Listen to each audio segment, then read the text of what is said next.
ಸತ್ಯಂ ನ್ಯೂಸ್ಗೆ ಸ್ವಾಗತ. ನಾನು ಅನಿಲ. ನೋಡೋಣ ಬನ್ನಿ ಇವತ್ತಿನ ಪ್ರಮುಖ ಸುದ್ದಿಗಳನ್ನು.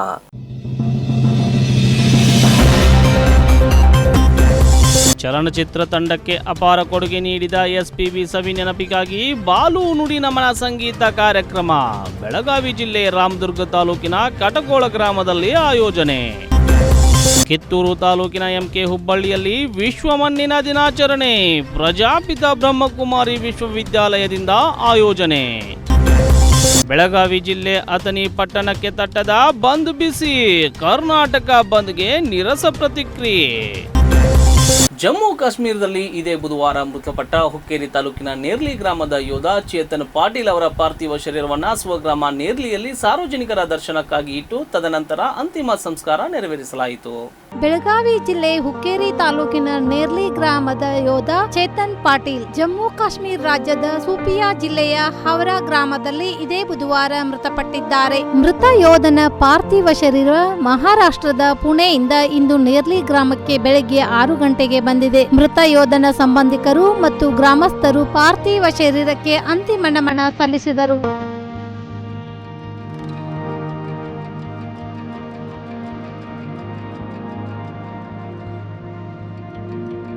ಚೇತನ್ ಚಿಕ್ಕವನಿರುವಾಗಲೇ ತಂದೆ ತಾಯಿಯನ್ನ ಕಳೆದುಕೊಂಡು ಹೆಬ್ಬಾಳ್ ಗ್ರಾಮದ ಅತ್ತೆಯ ಆಶ್ರಯದಲ್ಲಿ ಬೆಳೆದಿದ್ದ. ತನ್ನ ಮದುವೆ ತಯಾರಿ ನಡೆಸಿದ ಚೇತನ್ ಈ ಹಿಂದೆ ನಿಶ್ಚಿತಾರ್ಥ ನಡೆದಿತ್ತು. ಸಂಬಂಧಿಕರ ಆಕ್ರಂದನ ಮುಗಿಲು ಮುಟ್ಟಿದೆ.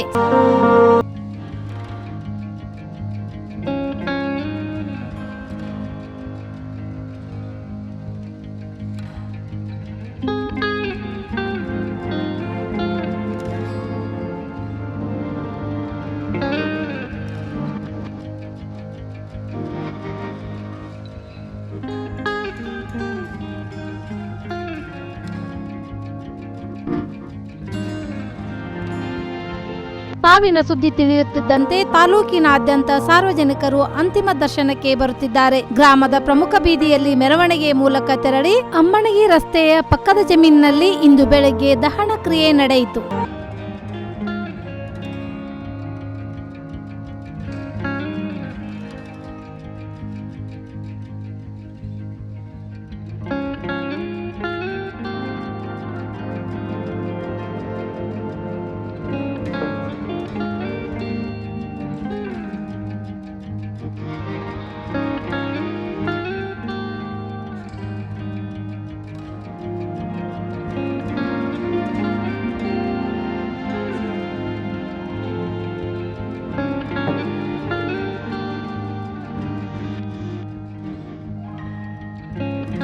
ಮರಾಠಿ ಅಭಿವೃದ್ಧಿ ನಿಗಮ ರದ್ದುಗೊಳಿಸುವಂತೆ ಆಗ್ರಹಿಸಿ ಕರವೇ ವತಿಯಿಂದ ಬೈಲಹೊಂಗಲ ನಗರದಲ್ಲಿ ಶಾಂತಿಯುತ ಪ್ರತಿಭಟನೆ ನಡೆಸಲಾಯಿತು.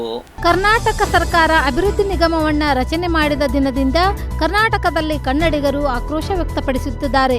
ಅದರಲ್ಲೂ ಕರ್ನಾಟಕ ರಕ್ಷಣಾ ವೇದಿಕೆಯ ರಾಜ್ಯಾಧ್ಯಕ್ಷರಾದ ನಾರಾಯಣಗೌಡ ಅವರ ಮನವಿಯಂತೆ ರಾಜ್ಯಾದ್ಯಂತ ಶಾಂತಿಯುತ ಬಂದ್ಗೆ ಕರೆ ನೀಡಲಾಗಿದ್ದು, ಅದೇ ರೀತಿ ಬೆಳಗಾವಿ ಜಿಲ್ಲೆ ಬೈಲಹೊಂಗಲ್ ಕರ್ನಾಟಕ ರಕ್ಷಣಾ ವೇದಿಕೆಯ ಮನವಿಗೆ ಅಂಗಡಿಕಾರರು ಒಳ್ಳೆಯ ಪ್ರತಿಕ್ರಿಯೆ ವ್ಯಕ್ತಪಡಿಸಿದ್ದಾರೆ. ಇನ್ನು ಕರ್ನಾಟಕ ರಕ್ಷಣಾ ವೇದಿಕೆ ಬೈಲಹೊಂಗಲ್ ಪದಾಧಿಕಾರಿಗಳು ಶಾಂತಿಯುತ ಪ್ರತಿಭಟನೆಯನ್ನು ನಡೆಸಿದ್ದಾರೆ.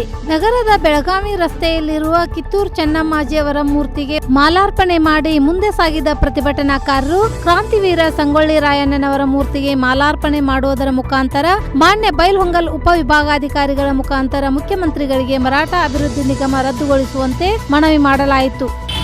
ನಮಸ್ಕಾರ ವೀಕ್ಷಕರೇ, ಏನೊಂದು ಮರಾಠ ಅಭಿವೃದ್ಧಿ ನಿಗಮವನ್ನು ರಾಜ್ಯ ಸರ್ಕಾರ ರಚನೆ ಮಾಡಿದ ನಿಟ್ಟಿನಲ್ಲಿ ಕರ್ನಾಟಕ ರಕ್ಷಣಾ ವೇದಿಕೆಯ ರಾಜ್ಯಾಧ್ಯಕ್ಷರಾದ ನಾರಾಯಣಗೌಡರ ಒಂದು ನೇತೃತ್ವದಲ್ಲಿ ಅವರ ಒಂದು ನಿರ್ದೇಶನದಂತೆ ಕರ್ನಾಟಕ ಬಂದ್ ಕರೆಯಲಾಗಿದೆ. ಈ ನಿಟ್ಟಿನಲ್ಲಿ ಬೈಲಹೊಂಗಲ ಕರ್ನಾಟಕ ರಕ್ಷಣಾ ವೇದಿಕೆಯ ಪದಾಧಿಕಾರಿಗಳು ಕೂಡ ಒಂದು ಧರಣಿಯನ್ನು ನಡೆಸಿದ್ದಾರೆ. ಬನ್ನಿ ಅವ್ರನ್ನ ಮಾತಾಡ್ಸ್ಕೊಂಡು ಬರೋಣ. ಸರ್ ನಮಸ್ಕಾರ. ಸರ್, ಇವತ್ತಿನ ಬಂದ್ನ ಒಂದು ಕರ್ನಾಟಕ ಬಂದ್ ಎರಡನೇದಾಗಿ ಏನು ಹೇಳ್ಬೇಕಂದ್ರೆ, ಇವರು ಪ್ರವಾಹ ಬಂದಾಗ ದುಡ್ಡು ಇರಲಿಲ್ಲ. ಪ್ರವಾಹ ಬಂದಾಗ ಇವರಿಗೆ ದುಡ್ಡು ಇರಲಿಲ್ಲ. ಇವಾಗ 50 ಕೋಟಿ ಮಾಡಿ ನಿಗಮ ಅಭಿವೃದ್ಧಿ ಮಾಡ್ತಿದ್ದಾರೆ. ನಮ್ಗೆ ಎಲ್ಲ ಇದು ಜಾತಿ ಅಂತಲ್ಲ, ಎಲ್ಲ ಜಾತಿಯಲ್ಲೂ ಬಡವರಿದ್ದಾರೆ, ಎಲ್ಲರೂ ಸಮಾನ ಕೂಲಿಕಾರರಿದ್ದಾರೆ, ಎಲ್ಲರೂ ಇದ್ದಾರೆ. ಅವ್ರಿಗೆ ಕೊಡೋದನ್ನು ಬಿಟ್ಟು ಇವರು ಒಂದೇ ಜಾತಿಯವ್ರಿಗೆ ಸೀಮಿತವಾಗಿ ಮಾಡ್ತಾ ಇದ್ದಾರೆ. ಇದು ಕರ್ನಾಟಕದ ಮತ್ತು ಕನ್ನಡಿಗರ ಮೇಲೆ ಮಾಡುವಂಥ ಅನ್ಯಾಯ ಅಂತ ನಾವು ಹೇಳ್ತೇವೆ. ಓಕೆ, ಮುಂಬರುವ ಒಂದು ಚುನಾವಣೆಯನ್ನು ದೃಷ್ಟಿಯಲ್ಲಿ ಇಟ್ಟುಕೊಂಡು ಈ ಒಂದು ಸಮಾಜವನ್ನು, ಒಂದು ಸಮುದಾಯವನ್ನು, ಓಟನ್ನು ಒಂದು ಗಟ್ಟಿಗೊಳಿಸುವ ನಿಟ್ಟಿನಲ್ಲಿ ರಾಜ್ಯ ಸರ್ಕಾರ ಒಂದು ಕುತಂತ್ರವನ್ನು ನಡೆಸಿದೆ ಅಂತ ಇನ್ನು ಸಾಮಾಜಿಕ ವಲಯದಲ್ಲಿ ಕೇಳಿ ಬರ್ತಾ ಇದೆ. ಇದ್ರ ಬಗ್ಗೆ ಖಂಡಿತ ಇದು ನಿಜ. ಮರಾಠಿಗರ ಓಟನ್ನು ಓಲೈಸೋಗೋಸ್ಕರ ಮತ್ತು ಬಿಜಾಪುರ, ಬೆಳಗಾವಿ ಜಿಲ್ಲೆಯಲ್ಲಿ ಮರಾಠಿಗರು ತುಂಬ ಹೆಚ್ಚಾಗಿದ್ದಾರೆ. ಅವ್ರನ್ನ ಉಪಚುನಾವಣೆಯನ್ನು ಮುಂದಿಟ್ಟುಕೊಂಡು ಈ ಪ್ರಾಧಿಕಾರವನ್ನು ಹೊರಡಿಸಿದ್ದಾರೆ. ಕನ್ನಡಿಗರ ಬಗ್ಗೆ ಶಾಸಕರಾದ ಯತ್ನಾಳ್ ಒಬ್ಬ ಶಾಸಕರಾಗಿ ಒಂದು ಕನ್ನಡಿಗರ ಬಗ್ಗೆ ಒಂದು ವಿನಯವಾಗಿ ಮಾತಾಡ್ತಾರೆ. ಅದರ ಬಗ್ಗೆ ಏನು ಹೇಳ್ತಾರೆ ಕರ್ನಾಟಕ? ಮೊದಲು ಯತ್ನಾಳ್ ಅವರು ಕರ್ನಾಟಕದಲ್ಲಿದ್ದಾರೆ, ಅದನ್ನ ಅವರು ನೆನಪಿಸ್ಕೊಳ್ಬೇಕು. ಕನ್ನಡಿಗರು ಓಟ್ ಬೇಡ ಅಂತ ಅವರು, ಕನ್ನಡಿಗರು ಓಟ್ ಇಲ್ಲದೆ ಅವರು ಗೆದ್ದು ಬಂದಿಲ್ಲ. ಅವರು ಮುಂಬರುವ ಚುನಾವಣೆಯಲ್ಲಿ ಅವ್ರನ್ನ ಕನ್ನಡಿಗರಿಗೆ ಅನ್ಯಾಯ ಮಾಡಿದ್ದನ್ನು ಖಂಡಿಸ್ತಾರೆ. ಕನ್ನಡಿಗರು ಖಂಡಿಸಿ ಅವ್ರನ್ನ ಏನು ಮಾಡಬೇಕು ಅಂತ ಗೊತ್ತಿದೆ. ಕನ್ನಡಿಗರು ಅವ್ರನ್ನ ಮುಂದೆ ಆರಿಸ್ತಾ ಇರೋದು ಬಿಡೋದು ಗೊತ್ತಾಗುತ್ತೆ. ಮತ್ತು ಬೈಲಹೊಂಗಲ ನಗರದಲ್ಲಿ ಕೆಲವೊಂದು ಸಂಘಟನೆಗಳು ಕರ್ನಾಟಕ ರಕ್ಷಣಾ ವೇದಿಕೆಗೆ ಒಂದು ಬೆಂಬಲವನ್ನು ಸೂಚಿಸಿಲ್ಲ. ನಮ್ಮ ಸತ್ಯಂ ವಾಹಿನಿ ಮುಖಾಂತರ ಏನೊಂದು ಅವರಿಗೆ ಮನವಿಯನ್ನು ಮಾಡ್ತೀವಿ. ದಯಮಾಡಿ ಬೈಲಹೊಂಗಲ ಜನತೆಯಲ್ಲಿ ವಿನಂತಿ ಮಾಡ್ಕೊತೀನಿ, ಏನಂತಂದರೆ ಯಾವುದೇ ಒಂದು ಜಾತಿ ಸೀಮಿತವಾಗಿ ಮಾಡೋದಿಲ್ಲ. ನಾವು ಬಡವರ ಪರವಾಗಿ, ಕನ್ನಡಿಗರ ಪರವಾಗಿ, ಯಾವುದೇ ಒಂದು ಕೂಲಿ ಕಾರ್ಮಿಕರ ಪರವಾಗಲಿ, ಡ್ರೈವರ್ ಪರವಾಗಲಿ ಮತ್ತು ರೈತರ ಪರವಾಗಲಿ ಎಲ್ಲರ ಪರವಾಗಿ ಇಷ್ಟು ದಿವಸ ಆದರೂ ಓಡಾಡಿ ಮಾಡ್ಕೊಂಡು ಬಂದೀವಿ. ಈಗೂ ನೀವು ನಮಗೆ ಸಾಥ್ ನೀಡ್ರಿ ಅಂತ ನಾವು ಕೇಳ್ಕೊತೇವೆ. Okay, thank you. ಓಕೆ, ಕೇಳ್ತಾರಲ್ಲ ವೀಕ್ಷಕರೇ, ಕನ್ನಡ ಪರವಾಗಿ ನಡೀತಕ್ಕಂಥ ಹೋರಾಟಕ್ಕೆ ಎಲ್ಲ ಸಂಘಟನೆಗಳು ಕೂಡ ಬೆಂಬಲವನ್ನು ಸೂಚಿಸಬೇಕು ಅಂತ ಕರ್ನಾಟಕ ರಕ್ಷಣಾ ವೇದಿಕೆ ಒಂದು ಪದಾಧಿಕಾರಿಗಳು ಒಂದು ಮನವಿಯನ್ನು ಕೂಡ ಮಾಡಿಕೊಂಡಿದ್ದಾರೆ. ಸತ್ಯಂ ಟಿವಿ ಜೊತೆ ಈಶ್ವರ್ ಶಿಲೆದಾರ್, ಧನ್ಯವಾದಗಳು.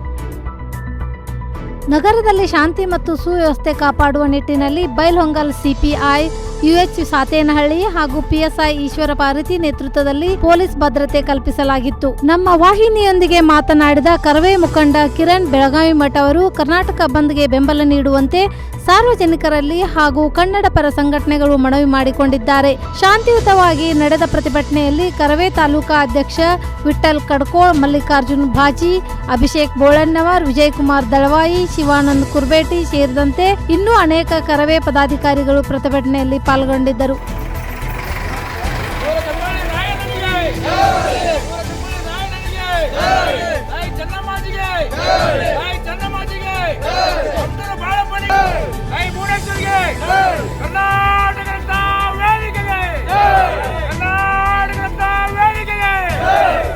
ಮರಾಠ ಅಭಿವೃದ್ಧಿ ನಿಗಮ ಸ್ಥಾಪನೆ ವಿರೋಧಿಸಿ ಕರ್ನಾಟಕ ಬಂದ್ ಹಿನ್ನೆಲೆ ಬೆಳಗಾವಿ ಜಿಲ್ಲೆಯ ಅತನಿಯಲ್ಲಿ ಬಂದ್ಗೆ ನಿರಸ ಪ್ರತಿಕ್ರಿಯೆ ವ್ಯಕ್ತವಾಗಿದೆ.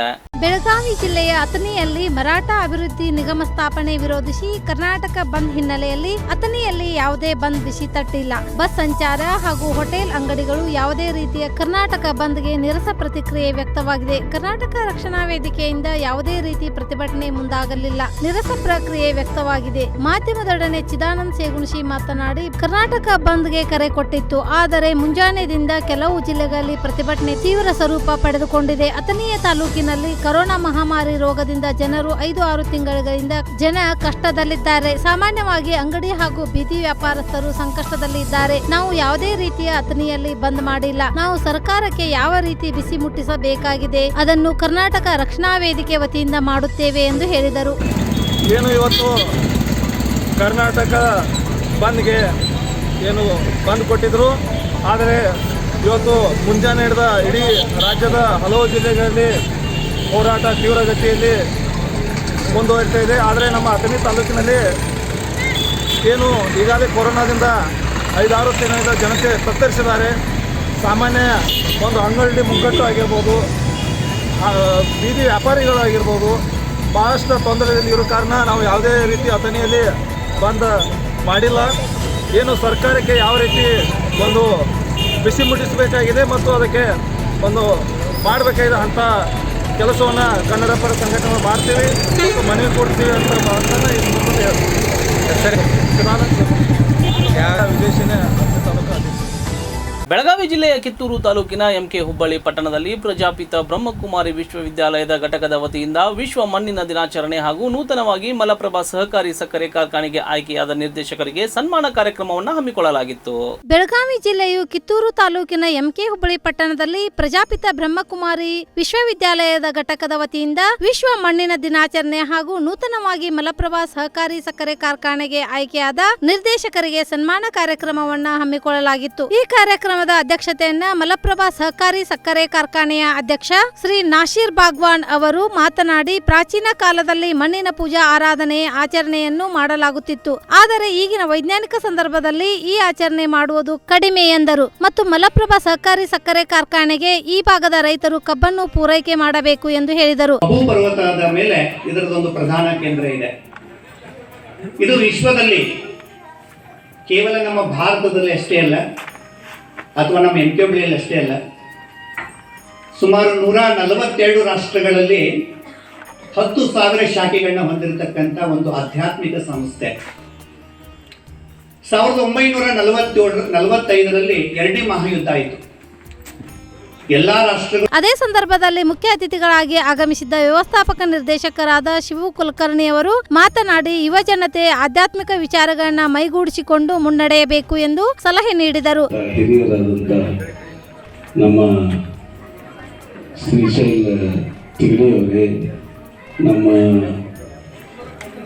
ತೊರ್ಗಲ್ ಅವರೇ, ಹಿರಿಯರಾದ ತೊರ್ಗಲ್ ಅವರು, ನಮ್ಮ ಈ ಸಮಾಗಮದ ಅಧ್ಯಕ್ಷರಾದಂಥ ಸಹೋದರಿ ಕಿಲೇದಾರ್ ಅವರೇ, ನಮ್ಮ ಸಕ್ಕರೆ ಕಾರ್ಖಾನೆಯ ಉಪಾಧ್ಯಕ್ಷರಾದಂಥ ಲಕ್ಷ್ಮೀ ಹಳ್ಳಿಕಟ್ಟಿಯವರೇ, ನಮ್ಮ ಸಕ್ಕರೆ ಕಾರ್ಖಾನೆಯ ವ್ಯವಸ್ಥಾಪಕ ನಿರ್ದೇಶಕರಾದಂಥ ಶಿವ ಕುಲಕರ್ಣಿ ಸಾಹೇಬ್ರೆ, ನಮ್ಮ ಇದೆಲ್ಲ ಕೂಡಿದಂಥ ದಿಗ್ದರ್ಶನದ ಸದಸ್ಯರು, ನಮ್ಮ ಮಿತ್ರ ಮುರುಗೇಶ್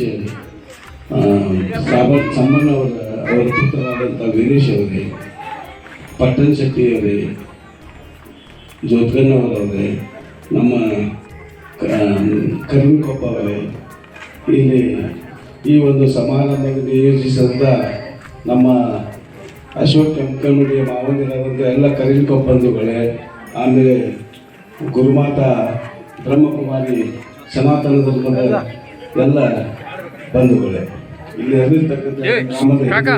ಪಿಕೆಪಿಎಸ್ ಅಧ್ಯಕ್ಷ ಆದ ಶ್ರೀಶೈಲ್ ತಿಗಡಿ, ಪಟ್ಟಣ ಪಂಚಾಯಿತಿ ಅಧ್ಯಕ್ಷೆ ಶ್ರೀಮತಿ ಶೋಭಾ ಕಿಲ್ಲೇದಾರ್ ಹಾಗೂ ಸದಸ್ಯರು ಆದ ಪುಟ್ಟು ಪಟ್ಟಣಶೆಟ್ಟಿ ಮತ್ತು ಎಲ್ಲಾ ನಿರ್ದೇಶಕರು ಉಪಸ್ಥಿತರಿದ್ದರು. ವಿಶ್ವ ಮಣ್ಣಿನ ದಿನಾಚರಣೆಯ ಮಹತ್ವದ ಬಗ್ಗೆ ಕುಮಾರಿ ಜ್ಯೋತಿ ಮಾತಾಜಿ ಉಪನ್ಯಾಸ ನೀಡಿದರು. ಹಾಗೂ ಪ್ರಜಾಪಿತ ವಿಶ್ವವಿದ್ಯಾಲಯದ ಬಗ್ಗೆ ಗುರೂಜಿಗಳು ಆದ ಬಾಬು ಕರ್ವಿನ್ಕೊಪ್ಪ ಅವರು ವಿವರಣೆ ನೀಡಿದರು. ಶಿಕ್ಷಕರು ಆದ ಶ್ರೀ ಸಿದ್ದಯ್ಯ ಹಿರೇಮಠ ಅವರು ಹಾಗೂ ಗದ್ದಿಹಳ್ಳಿ ನಿರೂಪಣೆ ಮಾಡಿದರು. ಎಲ್ಲರನ್ನೂ ಸಹ ಪ್ರಜಾಪಿತ ಬ್ರಹ್ಮಕುಮಾರಿ ಎಂಕೆ ಹುಬ್ಬಳ್ಳಿ ಘಟಕದ ವತಿಯಿಂದ ಸನ್ಮಾನ ಮಾಡಲಾಯಿತು. ಎಂಕೆ ಹುಬ್ಬಳ್ಳಿ ಪಟ್ಟಣದ ಸಮಸ್ತ ಜನತೆ ಭಾಗವಹಿಸಿದ್ದರು.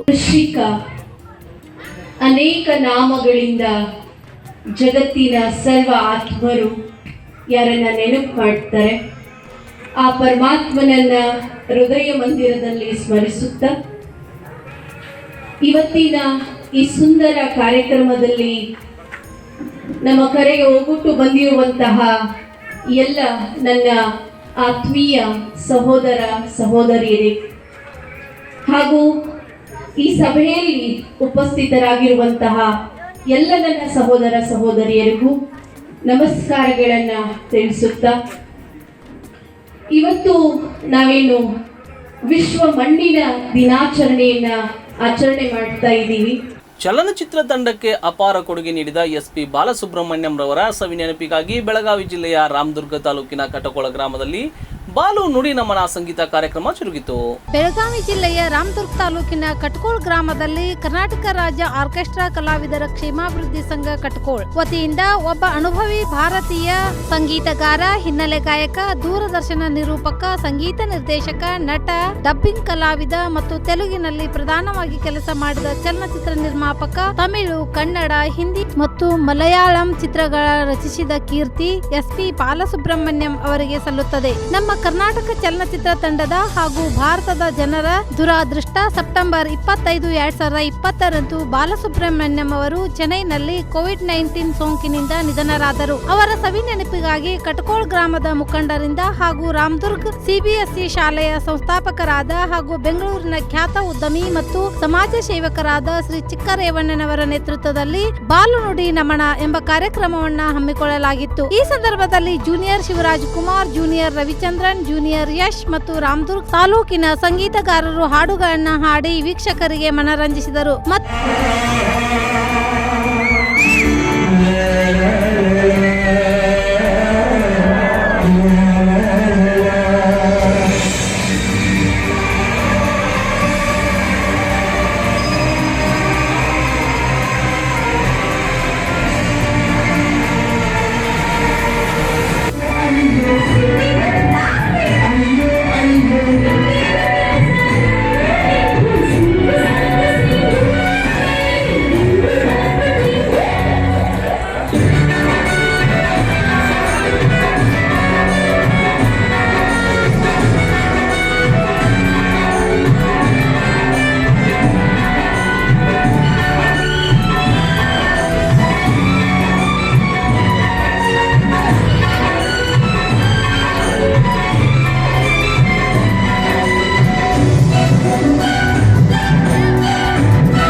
ಹಲವು ಕ್ಷೇತ್ರಗಳಲ್ಲಿ ಸಾಧನೆಗೈದ ಸಾಧಕರಿಗೆ ಸನ್ಮಾನಿಸಲಾಯಿತು. ಈ ಸಂದರ್ಭದಲ್ಲಿ ಕುರುಬ ಸಮಾಜದ ಮುಖಂಡರಾದ ಮುಕ್ಕುಡಪ್ಪ, ಲಕ್ಷ್ಮಣ್ ಕಾಮಣ್ಣವರ್, ಬಿಆರ್ ರೆಡ್ಡಿ, ನಿಂಗಪ್ಪ ಕರಿಗಾರ್, ಮಾಲಿಂಗರಾಯ್ ಮತ್ತು ಇನ್ನುಳಿದ ಪ್ರಮುಖ ಮುಖಂಡರು ಉಪಸ್ಥಿತರಿದ್ದರು. ಮರಾಠ ಅಭಿವೃದ್ಧಿ ಖಂಡಿಸಿ ಕರ್ನಾಟಕ ಬಂದ್ಗೆ ಘೋಷಣೆ ಮಾಡಿದ್ದರ ಹಿನ್ನೆಲೆಯಲ್ಲಿ ಬೆಳಗಾವಿಯಲ್ಲಿ ಕನ್ನಡ ಪರ ಸಂಘಟನೆಗಳ ಒಕ್ಕೂಟದಿಂದ ಪ್ರತಿಭಟನೆ ನಡೆಸಲಾಯಿತು.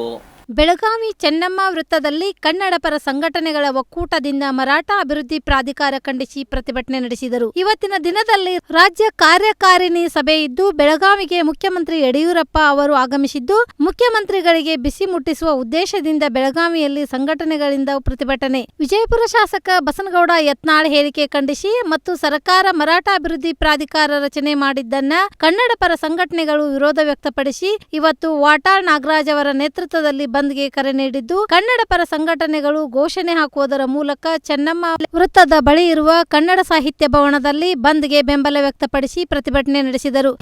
ಇವತ್ತಿನ ದಿವಸ ಡಿಸೆಂಬರ್ 5 ಈಗಾಗಲೇ ನಾವು 20 ದಿವಸದ ಹಿಂದ್ಗಡೆನ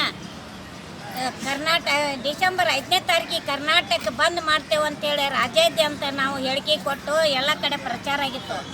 ಆದರೂ ಕೂಡ 5ನೇ ತಾರೀಕು ಕನ್ನಡಿಗರಿಗೆ ಕೊಟ್ಟಿರೋದಕ್ಕೊಂದು ಸ್ವಲ್ಪನೂ ಬೆಲೆ ಕೊಡದ್ಲೆ ಇವತ್ತು ಮುದ್ದಮ್ಮ ನಮ್ಮನ್ನು ಹತ್ತಕ್ಕುವಂಥ ಕೆಲಸ ಮಾಡಿದಾನು. ಮತ್ತು ಪೊಲೀಸರನ್ನೆಲ್ಲ ತಮ್ಮ ವಶಕ್ಕೆ ತೊಗೊಂಡ್ಕಾರ ನಮ್ಮ ಕನ್ನಡಿಗರಿಗೆ ಇವತ್ತು ಅನ್ಯಾಯನೂ ಮಾಡಿದಾನೆ ಯಡಿಯೂರಪ್ಪ. ಮತ್ತು ಇವತ್ತನ ಬಂದ್ಕಾರ ಬೆಳಗಾವಿ ಒಳಗೆ ಸಭೆ ಮಾಡೋ ಅವಶ್ಯಕತೆ ಇರಲಿಲ್ಲ. ಮತ್ತು ಕೊರೋನಾ ಐತಿ, ಅಲ್ಲಿ ಸಭೆ ಮಾಡಬೇಡ, ಇಲ್ಲಿ ಸಭೆ ಮಾಡಬೇಡ, ಮಾಸ್ಕ್ ಹಾಕೋರಿ ಅಂತೇಳಿ ಹೇಳೋರು ಇವ್ರು. ಮತ್ತು ಇವತ್ತು ಸಾವಿರಾರು ಮಂದಿ ಕೂಡಿ ಸಭೆ ಮಾಡತ್ತಾರೋ, ಇದು ಯಾವ ರೀತಿ ಅನ್ಯಾಯ? ಕರ್ನಾಟಕದಲ್ಲಿ ಕನ್ನಡ ಪರ ಸಂಘಟನೆಗಳು ಹಲವಾರು ಜಿಲ್ಲೆಗಳಲ್ಲಿ ಬಂದ್ ಮಾಡಿದ್ದು ಅದೇ ರೀತಿ ಬೆಳಗಾವಿಯಲ್ಲೂ ಸಹ ಕನ್ನಡ ಪರ ಸಂಘಟನೆಗಳು ಬಂದ್ಗೆ ಸ್ಪಂದಿಸಿದರು. ನಂತರ ಪೊಲೀಸ್ ಅಧಿಕಾರಿಗಳು ಪ್ರತಿಭಟನಾಕಾರರನ್ನ ತಡೆ ಹಿಡಿದು ಬಂಧಿಸಿದ್ದರು.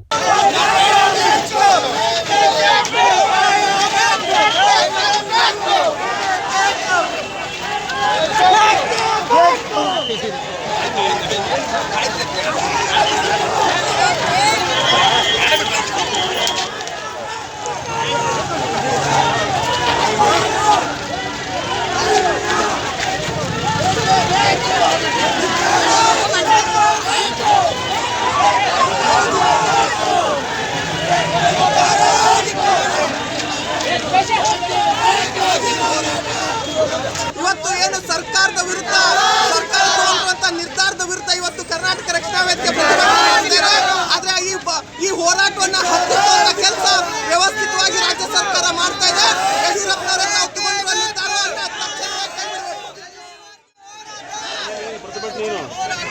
ಇವತ್ತು ರಾಜ್ಯ ಸರ್ಕಾರ ಪೊಲೀಸರನ್ನ ದುರ್ಬಳಕೆ ಮಾಡಿಕೊಂಡು ಯಾರೇ ಕನ್ನಡಿಗರು ಬೀದಿಗಿಳಿಯುವಂತ ಕೆಲಸ ಮಾಡಬಾರದು ಅಂತ ಕೆಲಸ ಮಾಡ್ತಾ ಇದ್ದಾರೆ. ಕನ್ನಡಿಗರ ವಿರೋಧ ನಾಚಿಕೆ ಆಗಬೇಕು. ಇಲ್ಲಿ ಬಂದು ಕಾರ್ಯಕ್ರಮ ಮಾಡುವಂತ ಎಲ್ಲ ಶಾಸಕರಿಗೆ ನಾಚಿಕೆ ಆಗಬೇಕು.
ಇವಿಷ್ಟು ಇವತ್ತಿನ ಪ್ರಮುಖ ಸುದ್ದಿಗಳು. ನಿರಂತರ ಸುದ್ದಿ ಹಾಗೂ ಮನರಂಜನೆಗಾಗಿ ನೋಡ್ತಾ ಇರಿ ಸತ್ಯಂ ಟಿವಿ ಕನ್ನಡ. ನಮ್ಮ ನಡೆ ಸತ್ಯದ ಕಡೆ.